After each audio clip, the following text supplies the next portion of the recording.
This is the Wally and Methot Show live. Now, here are your hosts, Brent Wallace and Mark Methot.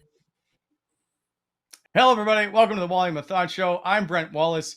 He's the artist formerly known as Methstradamus, Mark Methot. Since he was wrong in game number 3 of the season, hey, you had picked your old team, the other team, Dallas Stars, to win. Yes, but Wally, before you start verbally assaulting me for that wrongful pick, I need to add very briefly that, we can get into it later, but I didn't like the way Dallas played last night, but we'll touch on that afterwards. All right. I'm sure. Now, you were at the game. Did you take a lot of heat, by the way, for picking Dallas? No one said anything. That was actually my first game, or rather first time attending a game since my last would have been like 2 years ago with Dallas coming in when I was injured. So it was really weird, but for those who don't know what the heck I'm talking about, I was there for the alumni meeting that we had, and we're starting to get that back, and I'm on the board now with those guys. So it was cool to be on that other side, and I ran into some fans. They were all positive, Wally. They didn't hear anything about my predictions, which is very good. So I'm here to tell the tale. Well, okay. So Ian Mendes is standing by, but before we get to him, do you want to update then on being on the Sens alumni board and what you're looking to do here? Yeah, no, I mean, well, I guess it's just getting involved, right? I think at this point, and we've had conversations. Aaron Robinson works for the team. He's been fantastic for us as well. And Laurie Boschman's the president. So he introduced, it's actually Mike Blunden and I are the two rookies. We were getting ribbed a little bit by all the older guys that were in the room and being the young ones. And they even gave me a Bush League parking spot. I was a little further than the rest of the alumni. So they're making me work for it a little bit, but no, as far as initiatives go, it's just getting involved in the community and having that tie with the team. And I think it's incredibly important. It's fun to be a part of, and we're resources that the team can use essentially, right? And I think it drives more people towards the games and being involved and being able to have little meetings with them and signings and whatnot. So really exciting stuff. Did you have to pay $30 for parking? So we'll get to it in a sec. Okay, fair enough. All right, let's bring on Ian Mendes, by the way. That's always great to see. There he is, wearing proudly wearing the cowboy hat. Repping the hat. Yeah, I thought for sure Wally was going to say after Meth said, they gave me a Bush League parking spot, and Wally would say, speaking of Bush League, let's bring in our next guest. That would have been a nice perfect segue, man. Perfect segue. Yeah. No, I can't do that. We got lots to talk about. I know we don't have a lot of time with you. I appreciate you stopping by. So let's get right to our topics today because there's lots to discuss. Do you need to talk about the Cowboys, or have you talked about it enough, by the way, before we begin? This says it all. By the way, last night I missed the entire Cowboys game because it was going on at the same time as the Senators Stars game. So I did have a tablet set up in the press box, but I really didn't watch the game. In fact, this afternoon, my plan is to kind of go back and watch the Cowboys game because I missed the whole thing. Like when that game was going to overtime was right when Ottawa was protecting their 1-goal lead in the final minute. And I thought, listen, I can catch up on the Cowboys at some point. All of my attention was on the ice. And when CeeDee Lamb scored that touchdown yesterday, I was sitting in the DJ Smith press conference room. So I didn't see any of it live. It's tough for me. It's tough for me to go back and watch a game I already know the outcome of, unless I got to do it for, I guess, work purposes, like an old Sens game. Like Meth and Mendes, you guys watch old games even though you know the outcome? Ian, you want to touch on that one? Well, so this is tricky because, like, I try really hard, and I'm sure Sens fans will have had this problem where maybe you have a social event and you want to watch the game in its entirety, but you don't want to know the outcome, right?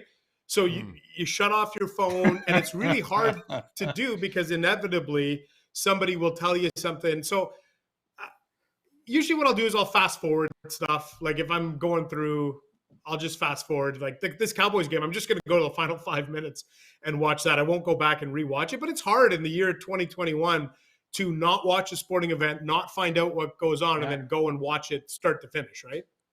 Yeah, I find it tough. That's been my challenge too. So there's games. Obviously, I'm not active on Twitter every night during games. People can see that. I'm not always chiming in. That's usually because I'm not actually watching the game. I do have a family life as well. So you have to try to balance it accordingly. And it's hard because you're right. You watch it the next morning, you try to make the attempt to do that, but I'm the same as Ian. I'll fast forward through a lot of the stuff and skim through all the fat and get to the nitty gritty and listen to the people in between periods, the analysts, and watch the highlights on the goals and the special teams. But it can get long. All right, listen, I'm going to skip over a topic, Alex, by the way. I'm going right to Get in Line, brought to you by sportsinteraction.com. I'm even messing things up already because Parker Gill asked the same question that I want an answer to, and that is Brady Tkachuk is going to return to the ice on Thursday. So what happens in this lineup? We know that Tkachuk, as Mendes wrote in his article from DJ Smith, that Norris and Batherson are going to play on that line. So where does Tim Stützle go? Is Tim Stützle now going to end up on a third line, or does Nick Paul get bumped down? I don't. It's obviously going to cause a lot of issues. Mendes, where do you think Tim Stützle should be in the lineup on Thursday? Boy, it's a great question, right? And I think here's the thing. I think all of us are guilty. Fans, media, we just put so much emphasis on D pairings and line combinations in October, and these are just moot points. You get back to this in March and things are totally different. But this will give us a little bit of a window, I think, into what DJ Smith is thinking. And I like the way you've set it up here, because I do think that Paul, Pinto, and Brown line, if you listen to DJ Smith, he has repeatedly referred to it as his identity line. And I think there's part of me that wonders, though, is that going to be something that we see at home versus on the road? Like, he's got the home matchups, right? He can put out Paul, Pinto, Brown against anybody that he wants to at home. On the road, it's going to be a little different. I like this particular configuration to start with on Thursday, but I'm open to it. I think as long as those top three lines are all getting similar minutes, I think maybe we need to drop the 1, 2, and 3 lines. I think sometimes in the media, we put way too much emphasis on first line, second line, third line. Like, as long as the minutes are somewhat comparable, I think it's a little bit of an overstated point on our part. Yeah, I agree. And in this particular case as well, I think, and you can make an argument that Paul easily could slide back down to that third line, play with Tierney and Ennis, be just as effective, because the guy can play with anybody in the team. He essentially makes everybody better. So, keeping Stützle on that second line with Pinto and Brown, I love the scoring touch. I'd like to think they'll be more prone to finishing a lot of these plays. But again, the point's been disproven. When you look at last night, Paul goes backhand shelf. So I don't think there's a wrong scenario right now. And I agree with Ian in that maybe you keep it the way it is. You keep Paul with that second line. And if DJ happens to notice a trend or something that isn't going really well, he can make the switch and throw an audible halfway through the game. It doesn't really matter. So as of right now, I'd be comfortable with Stützle or Paul either or on either line. It makes no difference. Also, can I add one thing in here that I completely forgot about, and I feel like I need to mention? Why did Wally start the show wearing glasses and then he takes them off? Is this a power move? Damn it! What's the deal? Mendes! What's going on here? What is that? I forgot I had them on and I just took them off. So yeah, I only That's just a wear good them eye. to read a little bit. Yeah, next time I don't appreciate you calling me up. You got to put the show. glasses kind of in your mouth and kind of. You know how those old school reporters, I think Walter Cronkite used to do it. There you go. You put it in there and you look like you're asking a really tough question. Okay. Well, here's my 1 sec. So, Mendes, There we go. Do we not owe Chris Tierney an apology? And especially Meth, after everything that we've said about him into the preseason. Well, okay. No. 3 games. No. That he deserves all the attention and all the accolades he's now getting for the way he's performed. Before Ian, let me just interject really quickly because I know Ian's our guest. He's got the first say. I just want to touch on that really quickly because since you've created this anti-Tierney narrative, Wally, I've been getting people going, see what he did tonight, Math? And I'm like, I never once bashed Chris Tierney. All I said was that line to me, which I was wrong in the end, but that line to me doesn't seem like it's going to create a whole lot of offense. I didn't think they would be overly effective. It was an indictment towards Chris Tierney. I just wanted to set the record straight here, okay?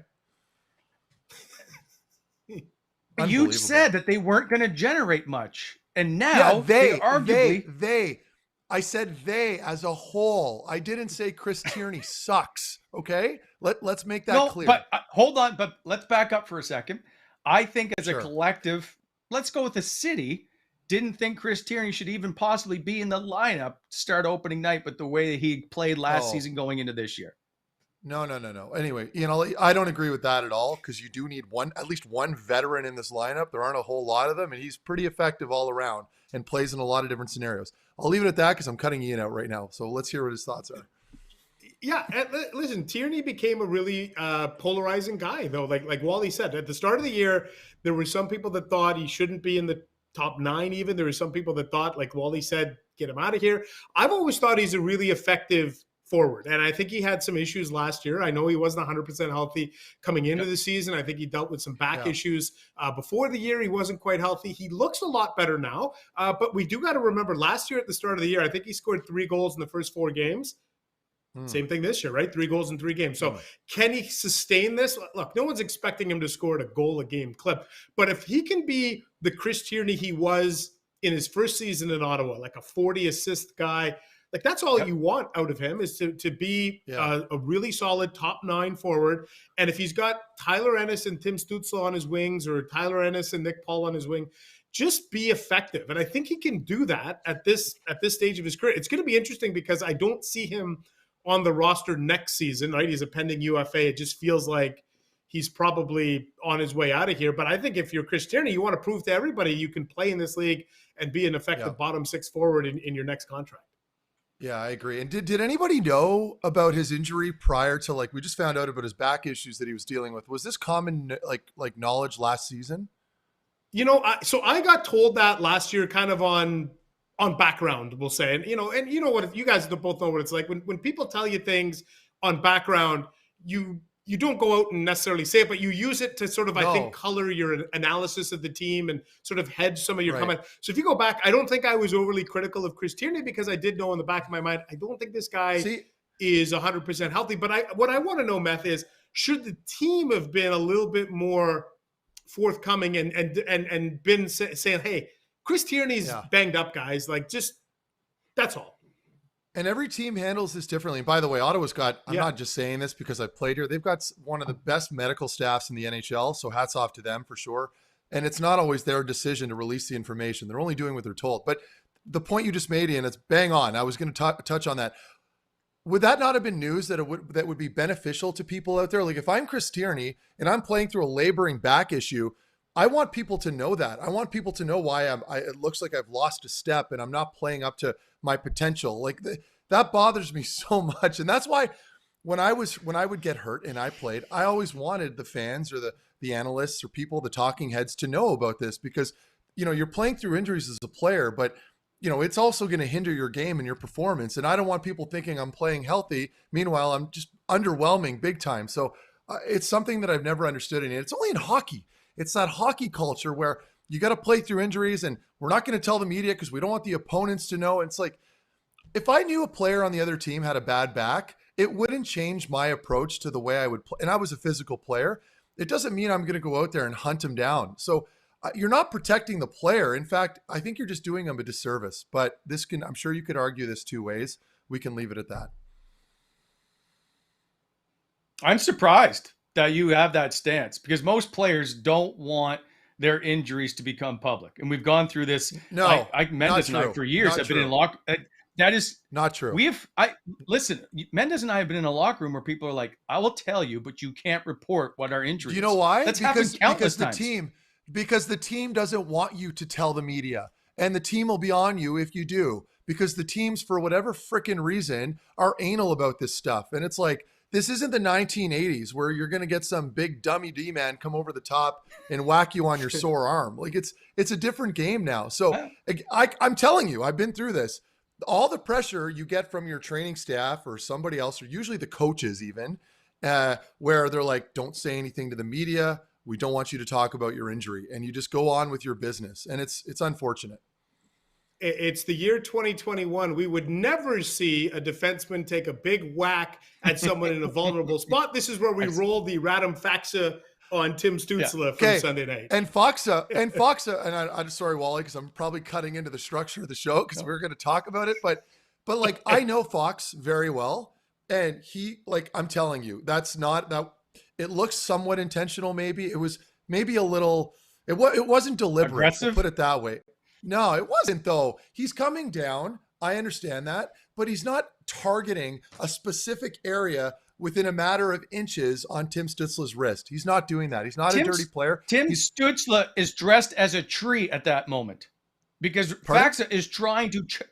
Tim Stützle is dressed as a tree at that moment. Radek Faxa is trying to take his arm off. Okay, Wally, turning this into like a fancy joke doesn't prove your point. This is not the case. Okay? Because unlike you guys, I've played with Faxa. I know him on a personal level. He's one of the nicest, quietest human beings you'll ever meet in your life. I'm just telling you, it was not malicious. I'm telling you. Look, I'm a homer. I'm a Sens fan. I'm a homer. That was not a malicious play. It was unfortunate. Was Crosby's play on my finger when he severed my finger? Was that on purpose? Yes. No, you know what? I think there's a difference between. What do you mean? Yes. Look, he's taking a stick and trying to chop. Yeah, but was it intent to injure? No. No. See, I think there's a difference between malicious and reckless. I think what Crosby did to you was reckless. I think what Radek Faxa did was reckless, but I don't think there was intent. And intent to me is what makes something malicious, if that makes sense. Agreed. But it's reckless and irresponsible. Yeah, and Wally, I'm with you on that too. Like, it should not happen, but I don't think there was any intent there to injure Stützle. He's not that kind of. I don't even know if Fox has ever been injured before, or I don't know if he's ever been suspended before. I don't think he's ever had any supplementary. That's work fair. like that. But anyway. in that moment, he is completely reckless with coming down on a two-handed chop. So you think he just lost it and like a switch went off and he saw red when he saw Timmy's little bare arm for like a split second? That's a completely aggressive move. Kill it's you. not like he's not trying to lift his stick. He's trying to take his arm off. Yeah, but you guys played in hockey when you're like, used to stick check. It's not always going underneath. Sometimes you're going over the top for body positioning. I'm just saying. Okay. We're going to agree to disagree. I think the $5,000 fine is ridiculous. Okay. No. So should he have been suspended for that? Are you actually telling me this? He got a fine, though, right? We should point out he got a fine for Department of Player Safety. $5,000. But Wally, are you saying that he should have had a game? Yeah. Oh God, man. How do you sleep at night? That is the question here. But fair enough. You're entitled to your opinion. I will not cancel you for saying that. Okay. Mendes, what do you think, by the way? You didn't weigh in. You just I did. I said it was reckless. Where it rises to the level of suspension for me is when you can feel like there's a little bit of intent. And I don't think there was intent, but I agree with give him a $5,000 fine, tell him it was wrong. But if it was malicious in nature, then that's when, maybe you should get a game or two. And here's what I want to know. When players get fined $5,000 or whatever, I don't know if you ever got hit with the Department of Player Safety. Does that just automatically get deducted out of your next check? Or do you have to actually like e-transfer it? And like you come up with a password for Bill Daly? Like, I would love it if you had to have a password on your money transfer. Yeah, okay, that would be amazing. But how does it work? Let me answer that. So I've never been I've never been handed a fine at the NHL level, but I can tell you that it would irk me a little because I'm pretty frugal. But at the American League level, me and Andrew Ferentz's younger brother, I don't even remember his first name. He was playing in Grand Rapids and we were in warm-ups and I was playing on a team full of meatheads. So I was just influenced, a very impressionable young player. So this guy cross-checked me when I was passing him by on the red line in pregame warm-up. So when I came back around, I took a slap shot at him with a puck as hard as I could, and it was caught on video, and I was fined like $1,800 for that. That irked me because that was basically a 2 weeks pay for me. So that's different. But at the NHL level, slapping $5,000 on a player who's making $4+ million, I don't know that it's going to change a whole lot. See? And that's my problem I have. The fines are pointless. And I understand that the players and the NHL agreed to this nonsensical small fines issue. Oh my God. Shouldn't have even been a fine. What if he breaks his arm? If he breaks his arm and we're just like, nah, it's just an accident. No, well, okay. That's a fair argument right there. But like I said, if you watch the play leading up to it, there's no animosity there. He's not frustrated with Stützle. It's not a retaliatory move. It's just reckless. And I guess you can make an argument that a fine is appropriate because you are responsible for your stick and your actions. So I guess I'll agree with that. You're right. I'll go back on that comment. But a suspension, no chance. how is there no penalty? Okay, we're on the spending play? way too much time on this topic here. Wally, I'm But agreeing. there was a with penalty, wasn't everybody. there? No, but Or not did on they that. call It was a something else on tripping the call. ice? Yeah, It you're was a right. You're tripping right. call. There was a. Yeah. Okay, well, whatever. Okay, I We're guess it letting, doesn't you matter. guys are letting Chris Tierney and Radam Faxa tear you apart today. Well, clearly Meth got some sleep last night. We're gonna skip another topic, and I'm going right to because I only got Mendes for like 5 minutes here. Out of What do you mean? Zaitsev. You've had me for 20 minutes. I know, and I've got 5 You got topics 10 left. more. I wrote really good headlines for you, and I don't want to miss them. So I'm going to Out of Zaitsev because I thought you'd appreciate that. Brought to you by gongshow.com. Go to gongshow.com and order up your latest Wally Methot gear. Listen, it's the blue line is still a work in progress. So they put in Del Zotto. Do we keep Michael Del Zotto in the lineup, or does Victor Mete go back in for Thursday's game against San Jose? Meth, I know this is a huge topic for you. I will start with you. What did you think of Michael Del Zotto? I thought he was fine. Not bit of a rough start, but I thought he settled in, and which is very normal as a player. I think when you're kind of lacking a little confidence, especially a veteran, where all of a sudden you're a scratch. Some of these young guys are in ahead of you, and then you got to go back in and play. But forget all that. I'm going to go back to the original comment that I made earlier, and I don't think it's a fair benchmark to base these decisions off of, because I thought Dallas was so flat. I don't think we saw a legitimately good hockey club last night, or yesterday rather, at 5. I thought Dallas was very underwhelming. So I don't think it's a fair assessment to base performances against that team. But nevertheless, you got to win these games. It doesn't really matter, and there's no excuses. I don't mind his play right now. We knew DJ was going to seize an opportunity at some point to get him back in there. That's just what coaches do when they bring in veterans. You got to cater to him a little at the start, whether we like it or not. That's just how this works. So he goes in. He's okay. He's not overly a liability. I thought he was fine. Zaitsev's game, I'm still very undecided with, because I know he works his tail off. He works very hard, but it just seems like there's not a whole lot of composure there. And I'm not saying he's got to lug the puck up and down the ice like Mete or Shabbat or any of these players, or even Brandstrom if he does happen to get called back up. I just think right now, my guess is the lineup's probably going to stay the same. They win the game. Coaches don't like to make too many changes when you're getting a little bit of success. So for now, you can probably expect more of the same going into Thursday. And again, this goes back to what we were talking about before the season started. I don't like, as a defenseman, dealing with a revolving door. I think you want stability on the back end. You want stability on your pairings. And that's going to be lacking for a while. And that's just how this is going to go for the most part, I'm assuming, this year, because they're so thin back there. So we can analyze and talk about all these different pairings and line combinations, but quite frankly, none of this even freaking matters until Sanderson and JBD comes in, and you're going to see some more stable partners with a lot more chemistry. For now, it's just survival mode on that back end. Ian. Yeah, you know what? I tend to agree. Like, it is going to be a bit of a revolving door. And, Mike Del Zotto yesterday, midway through the first period, had an egregious turnover. And he had a ton of time. Yes. Like, he had a ton of time behind his net, and he fed it right up the middle, and it ended up being a grade A scoring chance. I think it was for Joe Pavelski. But after that, he settled down, and I actually liked his game from kind of the second period onwards. He quarterbacked the second unit power play. What I really liked, though, is DJ Smith last week, I think, had a really frank conversation with Michael Del Zotto. And what I like about this is Del Zotto went to DJ and said, I understand why you're taking me out of the lineup. I wasn't very good in preseason. Hey, what do I need to do to get better? And I think that matters, because if you scratch a veteran guy, you would know this, Matt. You scratch a veteran guy opening night and you don't have the conversation with him, it becomes like Babcock and Spezza, where you're like, I don't trust this guy. What's going on? Michael Del Zotto earned the right to at least have that conversation. And I think DJ Smith, being a former defenseman himself who was in and out of the lineup, when he understands. So he had the conversation. Del Zotto said, look, I wasn't good.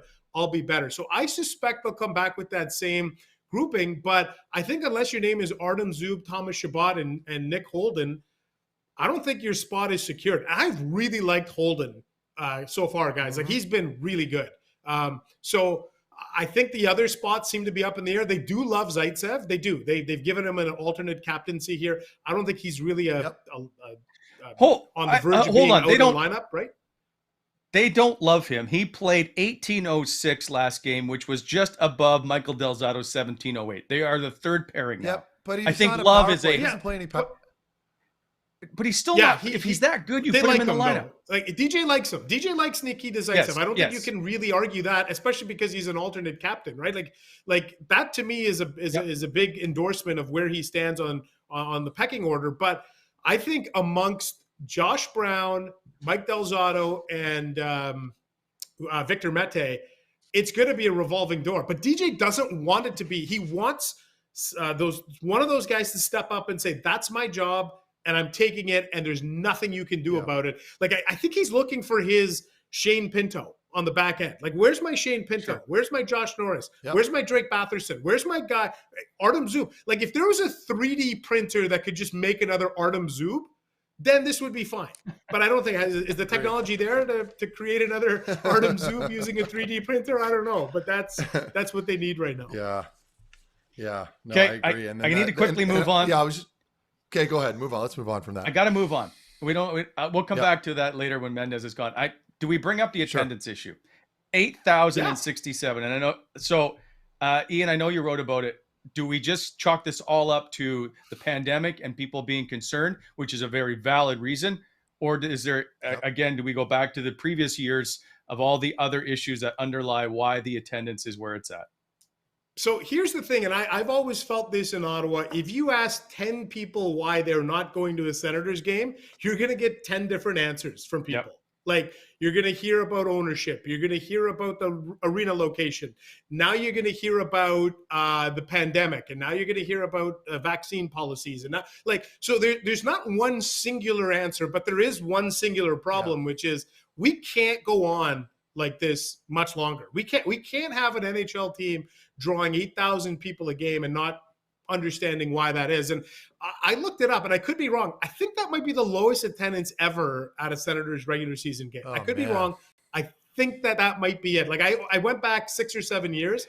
I couldn't find anything lower than 8,067. So to me, guys, Thursday night is a huge litmus test. You've got Brady Tkachuk in his first game back after signing a 7-year contract extension. We know he's going to play. It's not, is he going to play? No, he's playing. So that's taken out of the equation. You got Erik Karlsson coming back, and whatever you think about Carl, he was a super popular player here, iconic guy. So he's going to be in the lineup. So now you've got the guy that is probably going to be your new captain, your old captain. It's this little kind of passing of the torch. How many people are we going to see at the game? I'm going to put the number at, I don't know, maybe 13,000. I'm hoping that we get to 13,000. If we get fewer than 13,000 people, it's going to be a little bit of a red flag for me. I'm willing to be patient on this. I'm willing to understand people have concerns about COVID and the vaccine. And maybe if you have a child who's under 12, you don't want to take them in that environment. I get it. I'm not here to judge you. I'm just here to say, if we're getting under 10,000 people on a regular basis, somebody's got to say what is going on here, right? The answer is obvious to me. And that is, I have no issues whatsoever with people going, until there is a change in ownership, I am not supporting it. I will watch at home. And I'm okay with that. $30 for parking when you know you're out in the middle of Canada, I think is a joke. I think you need to lower the parking price to go, hey, we want you to come here. Let's not try and gouge you every time we get you here.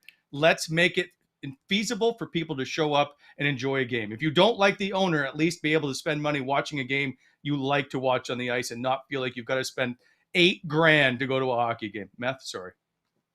No. But for me, it's more, and just from a player's perspective, I like to say, like, you're not watching a bunch of has-beens or an old group out there. Like, this is a young, exciting team, right? And not just like first year rebuild. Like, we're starting to see them drive the bus. Like, I was there yesterday. I had fun. Like, how much fun, Ian, was it to watch that Batherson Norris line? I mean, they're just so good, and they're controlling the play. That first goal, they had so much sustained pressure. I mean, really, as a whole, this team's got a really good thing going right now. And from a fan's perspective, it's just exciting to watch. So again, I'm not going to lean on all the other variables that we're talking about. Obviously, there's some obvious issues here at stake, but at play, I should say. But for me, just supporting this team the best we can.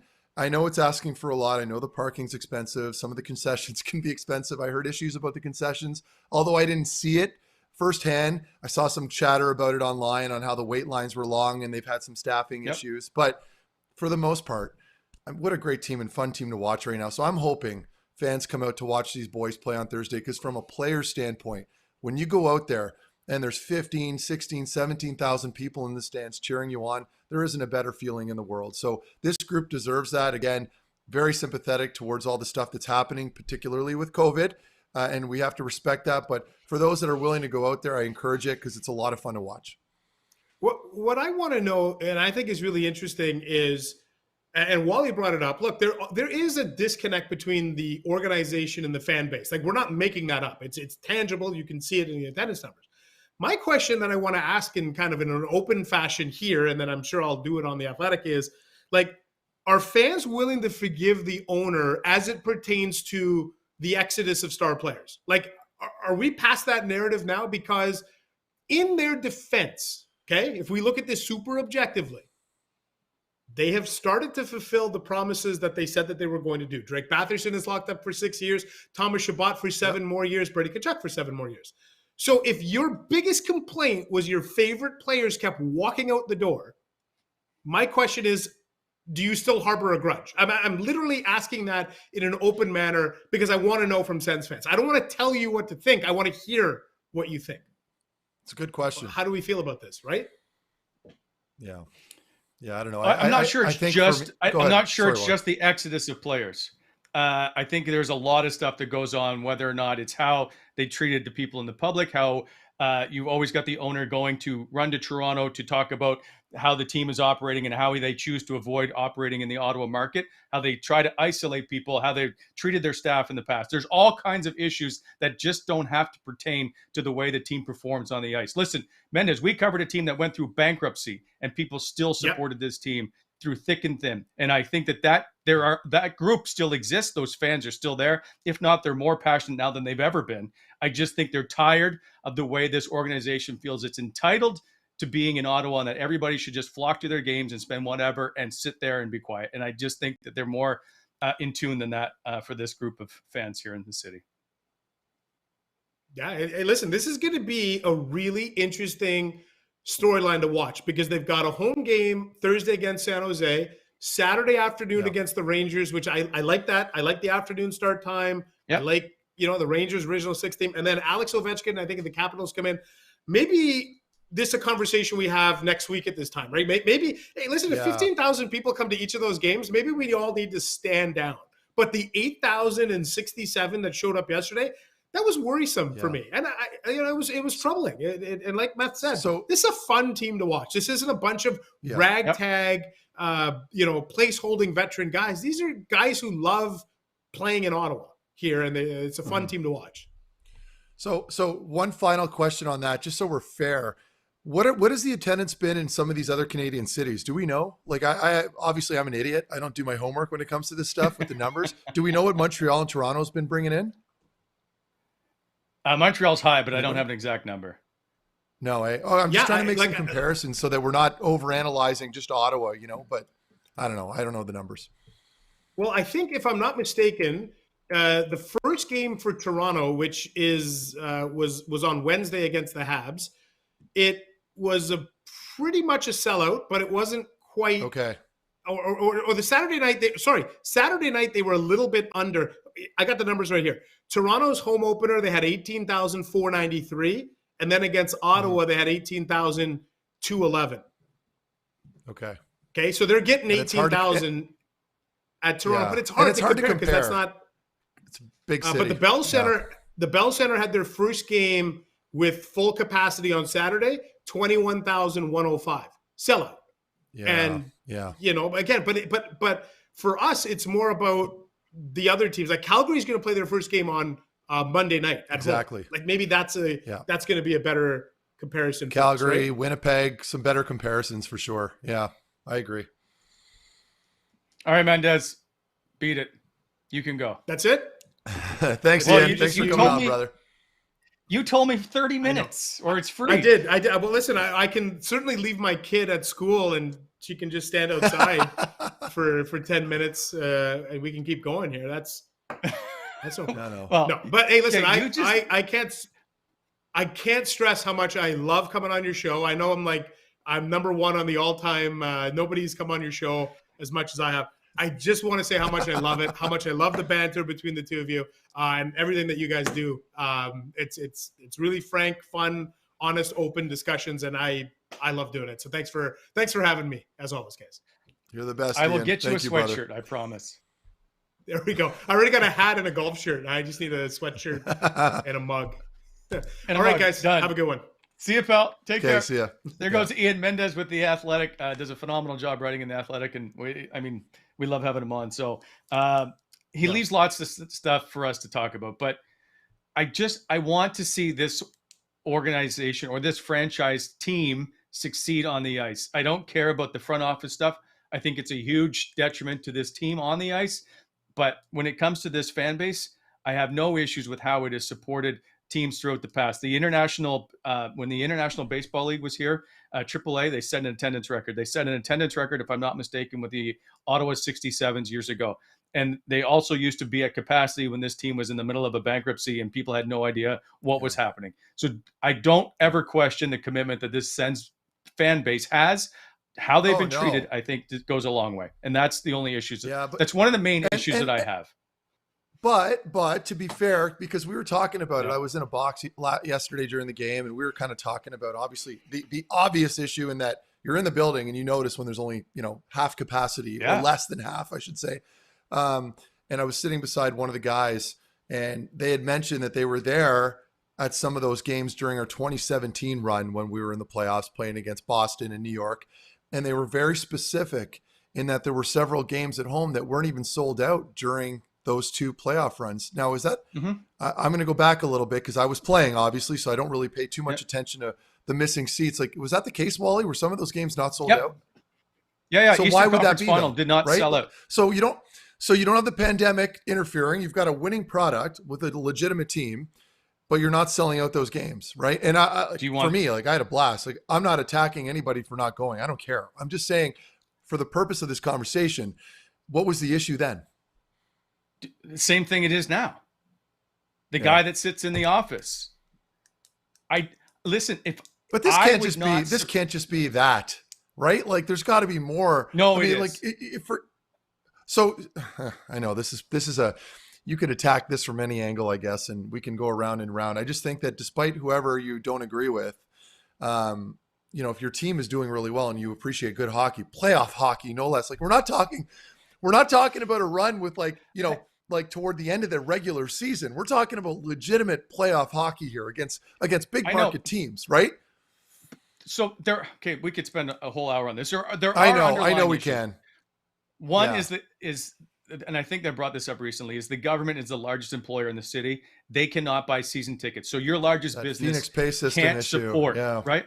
Then there's the Phoenix Pay System, which was happening in 2017. People went like 2 years without getting paid. I know. That was happening back then. And you're coming off the heels of 2016 and Parliament Hill, where the owner said, you know what? It's like a McDonald's. If it doesn't work, I'm going to put it somewhere else. And that really upset people. And so the people who have hard-earned money, who want to go and take their family to a game, got treated like they were a second-class citizen by a guy who at the time thought he was a billionaire. And so that becomes an issue. And I fully support the Ottawa fans and how they are voicing their displeasure with how they've been treated as a fan base. Listen, you go to Toronto to help sell your team as opposed to trying to come to the nation's capital where all the money is for this particular franchise and sponsorship, and you're not selling it here. You're going to Toronto on their radio to talk about your franchise and what your captain should be like and how you're going to sign. If he's going to sign a bridge deal, he doesn't get to be a captain. All that stuff happens outside of this city.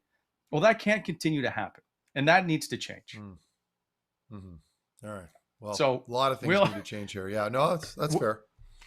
We'll see if it moves on and it improves, but I don't question the commitment that this group has in this city to how this franchise or how they want this team to win. You can feel it. Like, you can feel going out. And the number of people that always come to me, man, like, this is a great team. Like, they just signed Tkachuk and look at your top six and all this stuff.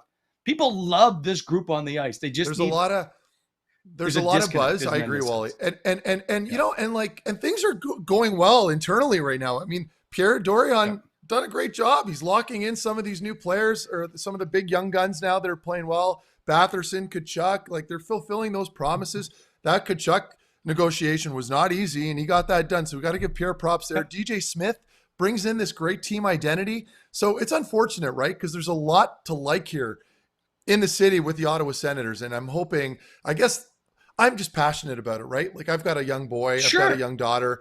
At some point, I want to be able to take them to these games and show them, hey, daddy played here, and have them cheer on some of these young players so they can wear a Brady Tkachuk jersey or whatever it is in a couple of years. So I'm like everybody else in that I want to know that when I go, it's going to be entertaining. There's going to be a great atmosphere. The building's going to be packed.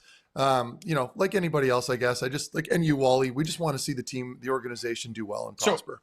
So a couple of things. One, my kid has a Brady Tkachuk jersey, and he's glad to hang it in his closet. And I have a great story about that. Well, so here, again, we go back to, I think last episode, we talked about getting autographs. And now that he's old enough and he doesn't necessarily believe there's a big guy that shows up at night on Christmas. I got him so I wanted to get him a signed Tkachuk jersey for his birthday. And I saw Brady, and this is 2 years ago now. And I'm like, Brady, listen, I got this gift. Would you mind signing it for my son? He's like, no problem. So a couple of games go by, and it's now December 23rd or 22nd. It's the last game. And if I don't have this, like, how am I I can't put this under the tree kind of thing if it's not. So I'm waiting. And so I saw Brady that day. He's like, don't worry, I'll see you tonight. I'm like, okay. It's now like an hour and a half after the game. And after the game, an hour and a half is a really long time to still be at the rink. So I'm thinking, he's gone. There's no chance he's gone. Like, this is it. I've now ruined Christmas for my kid. I've failed. So I'm like I can't help. This is just, it's playing with me. So I'm just sitting outside like a lost puppy in the hallway. Out he comes. Yeah. I am so sorry, Brent. I completely apologize. Listen, what do you need me to like? And he did it. And he was very apologetic. So it got done. But anyway, that's why there's a Brady Tkachuk jersey. Genuine guy. He's a genuine player. Yeah. He's very good. Highly likable. Yeah. So the point is that everybody supports that kind of way. You see the jerseys, you see the car flags, you see all the signage and people talking, and they're lighting up our chat, and they light up all the radio stations and all that stuff because they want to be involved. But because of all the stuff, if your girlfriend kept telling you, you know what, if you don't be better, I'm going to move. I'm just going to move to a different city and I'm never going to talk to you again. You would get upset and you would be very disappointed and you would feel a little jilted, right? So I'd buy her a bus ticket. So, but with him saying, I'm going to move this franchise if you don't start to give me your money, is the same kind of feeling. And it doesn't feel good. And you don't want to be treated like you're being bullied into having to go. And that's one of the issues. The other issue is they don't put enough money into the game day production. They have zero budget almost to try and make stuff happen. And they don't do a very good job of that. They don't sell this product properly and they don't sell this team properly in order for everybody to get behind it. And that's an issue. They treat the media like we're like a scourge on them instead of us working together to try and help sell this franchise. And that's an issue. Okay. All right, I'm done. You got it out of your system, Wally. It pains me because I have to listen to it all the time. And I disagree with the narrative that's being developed here in the nation's capital. But we will move on. I got a couple of topics. One of them is goaltending.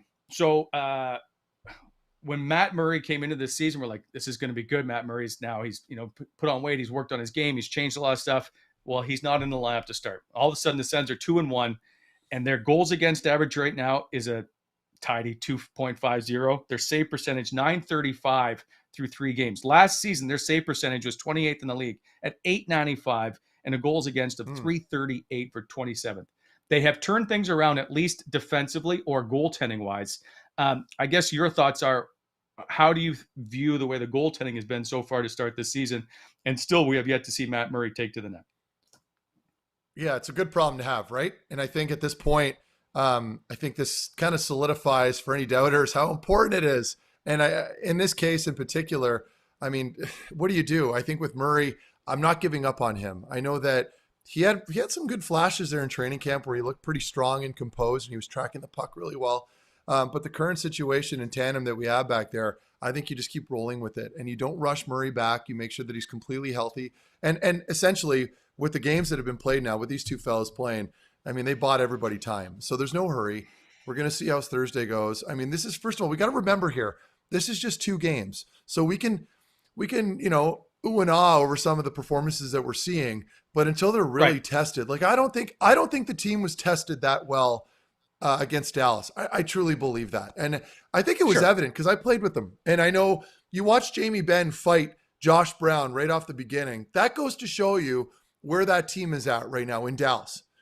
when your captain is willing to drop the gloves against Josh Brown, like a second or third line defenseman, that says a lot. It's very telling. He's trying to jolt his group up, right? He's trying to get them going. So I don't know that was a fair assessment, as I said earlier when we were speaking with Ian. So I think we got to wait a little bit more. They're going to get some big tests coming up, and then we'll get a better picture of what's going on and where the team is at. So great. That was a game that they needed to win. That's how you make the postseason. You pounce on teams that don't show up. So I can't take anything away from the Ottawa Senators because you still have to win the game. You still have to put your skates on, go out there and win the game. And it's not going to get handed to you. But for the goalies to play the way they are right now, what a great scenario. What a great problem to have. I don't know that there's an answer yet with Murray. You could slot him in maybe as a backup, get him some reps, have him nearby. But I don't even know that there's a need for that at this point, Wally. Keep him getting reps in practice. He's going to be staying out a little longer after these pregame skates. He's going to get a lot of work done with the goalie coach, and they're going to go from there. And you'll probably see him at some point over the next week. But he's obviously got to get back in there. But you brought up, it is a small sample size, and you talked about Dallas game and them not giving him a very tough ride, if you will. But that season opener, they pumped 50 shots the Leafs had at Anton Forsberg. Yes, he was pretty good in that game too. Like he was fantastic in that game. Small sample size, I get it, but they look like that. I get the feeling though, when you go into a game with either Forsberg or Gustafsson at the moment, you stand a chance to win. And that always hasn't been the case when a backup goalie has gone in for the Ottawa Senators, or even, for Matt Murray, for that matter, going back into last season. It changes your mind mentally, does it not? When you know your goaltender is going to play well?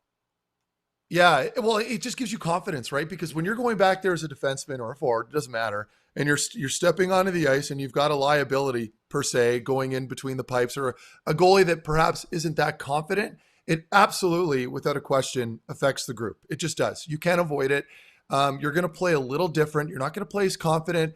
And the odd soft goal that does go past, if it becomes a consistent thing, it's such a deflating thing to happen to a group, especially for the players, right? So, and that's why it's the most important position. I mean, I don't like harping on goaltenders because I don't envy that position whatsoever. To me, it's one of the hardest positions to play in professional sports. There's so much pressure put on them. It's such a mental position, which is why they're all borderline mental cases to begin with, Wally. I've been playing with them.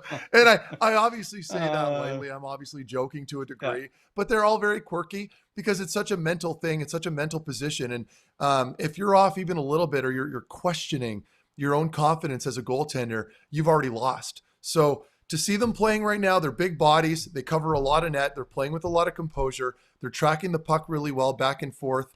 But that's also maybe a compliment to the group in front of them right now. They're playing with a little more structure. You've got a more cohesive group in front of them now. The defense, I've still got some question marks there, but as a whole, they're playing much more responsibly, in their own zone. They're getting better exits, and they're hanging on to pucks longer now. So they're not getting shelled. Mind you, the Toronto game would prove against that point, but for the most part, I think they're playing much better, and it's helping the goaltending.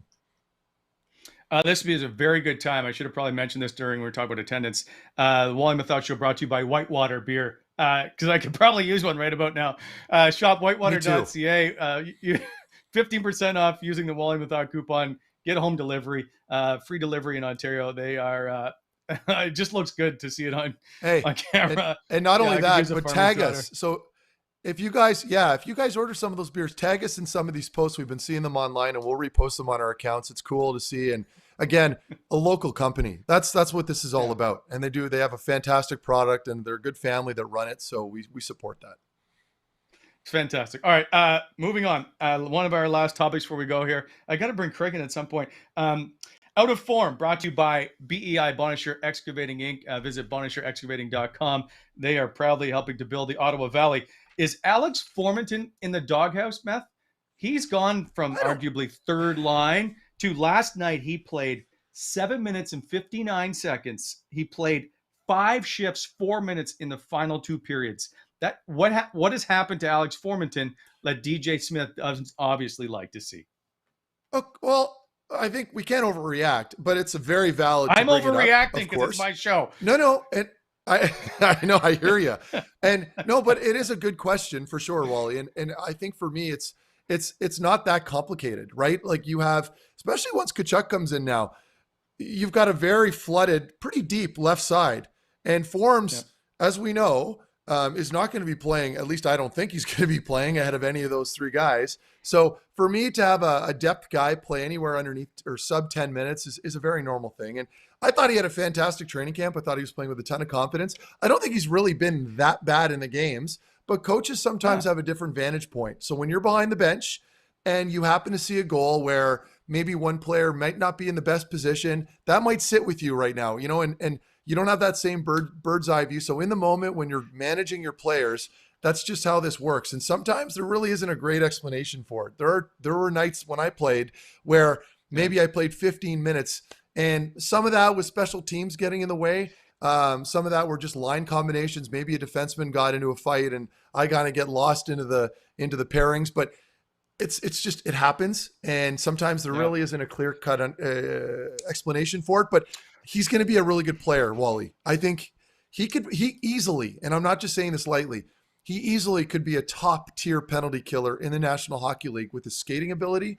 He's got a little fire in him, a little sandpaper when he wants to, and he can finish. And I think if he really develops that, especially that shot when he comes down the wing, we saw it in training camp, he can be a very dangerous player and a nightmare against power play guys that are, on your opponent. So as a PK guy, he should really take and relish that new role. And that's what's going to give him staying power at the National Hockey League level. One of the things that may actually be true, because I checked, he wasn't on for any goals. Like, I know he may have had a turnover, but wasn't he on? He was on for the first goal, wasn't he? Wasn't he on for that first goal against the raffle goal? I missed it. I don't know. Anyway, it doesn't matter. But my point is that sometimes this goes over a couple of games, right? Where it may not necessarily be that game. It could be a game before or something that they saw. Anyway. Yeah. I like Alex Formenton's game, and me too. I think that I don't know. For me, he would be a third line guy. And for him to go 11-28 in game one to 13-17 in game two, back to 8 minutes, I just thought it's a little shocking. But where does he fit? But again, we're 3 games into the season. He doesn't fit there. So I don't want to hit the panic button. Yeah, exactly. It's really early. And like I said earlier, on that left side, where else are you going to put him? And if they're going to be playing that fourth line, like look at his line mates, right? Like these aren't established NHL players. These are rookies that have been called up, maybe for the exception of Sanford if he draws in.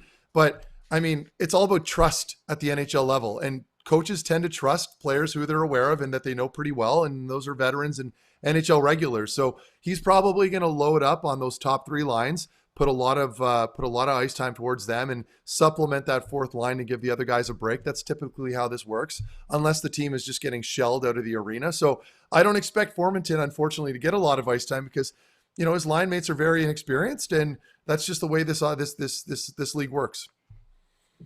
All right, bring in Craig now because we're running out of time. We're now down to our final few minutes, and that is. By the way, hey, Craig, how are you doing, sir? Hey, guys, what's up? Great show today. Boys, the chat was on fire. Look how handsome Craig looks today. Oh, it's the tones, right? I got a little blue, a little red, trying to look nice. Chat was loving you guys today. Good, candid stuff. You guys going at each other. Oh, man, it was a great show. I was going to sit back and watch that one. I will say, maybe we'll touch on attendance one more time, or just the way that you see it, because you worked in that office. No, but hang on a sec. It's not what you think it is, Meth. It's you've seen it on a different side, and you understand how hard that front office salespeople work to try and put seats in or people in the seats, right? So, I guess your reaction when you see that there's 8,000 people at a game, and I understand we're in the middle of a pandemic. Yeah, well, that's the number one. To be honest with you, that's one of the reasons why I'm not racing to go there. I want to see how it goes first. I want to see other problems with concessions. Is it overrun? What's the mask uptick look like? Those are all the things that I kind of, as a parent who has a kid under 12, I want to sit back and see that first. Now, I applaud the people that go and support their team. I have no issues if you do want to go. It's kind of up to a lot of people to decide. So I think that does play a bit of a factor into it. But for me, I mean, it goes back to a mentality with the way things work. Is everything is about kind of solving immediate problems. Do you know what I mean? It's going to be all hands on deck to try and sell out Thursday, right? Everyone's going to bust their ass all this week. They're going to hit up their clients. They're going to email specials out. Social media, you're going to see some uptick there to try and fill the building for Thursday. And then Thursday's going to come. And then what? You got to do it again for the next one. And so I think it's been a long-term kind of lack in planning beyond the next couple of games, right? So I think if there was some more strategies in place to keep people around longer term, to even just build up fans, right? Like you gotta really kind of bring a lot of these people back now. And I think they've done that with some of the contracts they've gotten done, but like there needs to be some long-term strategy. It seems like there's a new ticket thing every year, and every year they revamp the way they do season tickets, and there's not a lot of stability there. And I think people are just kind of, I don't know, they're waiting back to decide. I think the positive part, if I was to look at it, is there's still people that are supporting their team, right? And whether it's in the building or not, how do you translate and how do you get those people to come to the games? Because I would say, like, if you look at social media, people are digging this team. Like, there's a lot of good chatter about it. So how do you translate free tickets for everybody? Well, there was a time when that was an answer, right? Is let's kind of maybe paper it a little bit and keep this sellout streak going. So you have these artificial things to fix it. It's like long term. What is it? Some people will say the owner. I mean, sure. I think if you can find a way to support this team in a way that you're comfortable, whether it's going to a game, buying season tickets, buying a jersey, or even just watching it. You know what, man? The number one thing that I think a lot of parents could do is maybe, I don't know, have your kids support the local team. You know what I mean? If you're a longtime Leafs fan or Habs fan or whatever, it's funny you say that. Keep it. Yeah. But I was just going to touch on that briefly. I was at a pumpkin patch yesterday with my family. It was borderline a nightmare, but we got through it. And but there were a few kids teams there. Like I think there was a football team there. You could see they're all wearing the jackets.